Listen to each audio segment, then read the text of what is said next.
जय शिव शंकर। भस्मासुर की कहानी। भारतीय पौराणिक कथाओं के अनुसार मूर्ख भस्मासुर एक असुर या दानव के बारे में है जो सबसे शक्तिशाली बनना चाहता था। भस्मासुर की कहानी राक्षस भस्मासुर के इर्द गिर्द घूमती है, जो घोर तपस्या के माध्यम से भगवान शिव का पक्ष जीतता है। उसकी इच्छा भगवान शिव द्वारा पूरी की जाती है और भस्मासुर उस शक्ति का दुरुपयोग करता है जो उसे भगवान शिव द्वारा प्रदान की गई थी। कहानी में दिखाया गया है कि भगवान शिव को उनके मित्र विष्णु ने कैसे बचाया। भस्मासुर। एक समय की बात है कि भस्मासुर नाम का एक असुर रहता था। भस्मासुर सबसे शक्तिशाली असुर बनना चाहता था। वह अन्य असुरों की तुलना में महान शक्ति प्राप्त करना चाहता था। भस्मासुर ने भगवान शिव को जीतने के लिए घोर तपस्या करने का फैसला किया। उसने सोचा कि एक बार जब वह भगवान शिव की कृपा प्राप्त कर लेगा तो वह भगवान शिव से अपनी इच्छा पूरी कर लेगा और सबसे शक्तिशाली असुर बन जाएगा। भस्मासुर ने बहुत देर तक प्रार्थना की। वह साधना में लीन थे। भगवान शिव ने कैलाश में भस्मासुर की प्रार्थना सुनी। ध्यान की शक्ति का उपयोग करते हुए भगवान शिव को पता चला कि यह भस्मासुर ही था जो प्रार्थना कर रहा था। चाहे वे देवता हों या असुर, भगवान शिव ने अपने भक्तों में कभी अंतर नहीं किया। वह अपने सच्चे भक्तों के सामने प्रकट हुए। भगवान शिव भस्मासुर की प्रार्थना से संतुष्ट और प्रसन्न हुए। वे उसके सामने प्रकट हुए। भगवान शिव ने भस्मासुर को अपने सामने प्रकट होने के लिए अपनी आंखें खोलने को कहा। भस्मासुर ने अपनी आंखें खोली क्योंकि वह अपने भीतर से बहने वाली दिव्य आवाज़ को महसूस कर सकता था। असुर ने अपने सामने भगवान शिव को देखा। वह भगवान शिव के चरणों में गिर पड़ा। वह बहुत खुश था क्योंकि भस्मासुर की प्रार्थना से आखिरकार शिव प्रसन्न हो गए। भगवान शिव भस्मासुर पर मुस्कुराए। उन्होंने भस्मासुर से पूछा, तुम भस्मासुर क्या चाहते हो? भस्मासुर ने उत्तर दिया, भगवान शिव, मैं अमर होना चाहता हूँ। शिव ने भस्मासुर की इच्छा को यह कहते हुए अस्वीकार कर दिया कि यह प्रकृति के नियम के विरुद्ध है। उन्होंने भस्मासुर से कहा कि जो भी व्यक्ति पैदा हुआ है उसे एक दिन मरना है। भस्मासुर बहुत दुखी हो गया। वह चाहता था कि भगवान शिव उसे अमर और अजेय बनाए। जब उन्होंने भगवान शिव की ओर देखा तो उन्होंने महसूस किया कि कोई भी याचना भगवान शिव के मन को नहीं बदल सकती। भस्मासुर को तब एक विचार आया और उसने भगवान शिव से कहा कि वह उन्हें अपने हाथों से किसी के सिर को छूकर किसी के भी शरीर को भस्म करने की शक्ति प्रदान करे। शिव को आश्चर्य हुआ कि भस्मासुर ने ऐसा वरदान क्यों मांगा। भगवान शिव ने याद किया कि भस्मासुर ने अच्छी तरह से प्रार्थना की थी और वह भस्मासुर द्वारा मांगी गई किसी भी इच्छा को पूरा करने के लिए बाध्य था। शिव ने आशीर्वाद दिया और भस्मासुर की इच्छा पूरी की। भगवान शिव उस गलती से अनजान थे जो उन्होंने की थी। भस्मासुर हंसा और उसने भगवान शिव से कहा कि वह स्वयं भगवान शिव से अधिक शक्तिशाली है।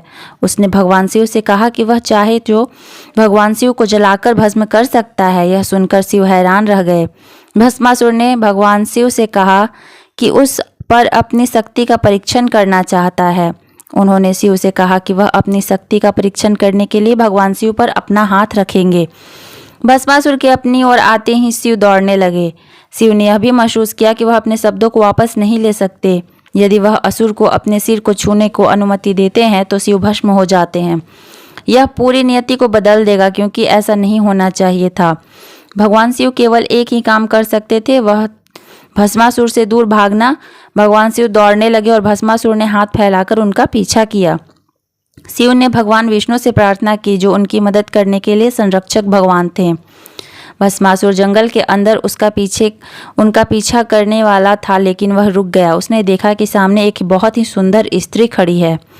वह स्त्री इतनी रूपवती और रूपवान थी कि भस्मासुर एक क्षण के लिए भी भूल गया कि वह कौन है। उसने महिलाओं को घूर घूर कर देखा।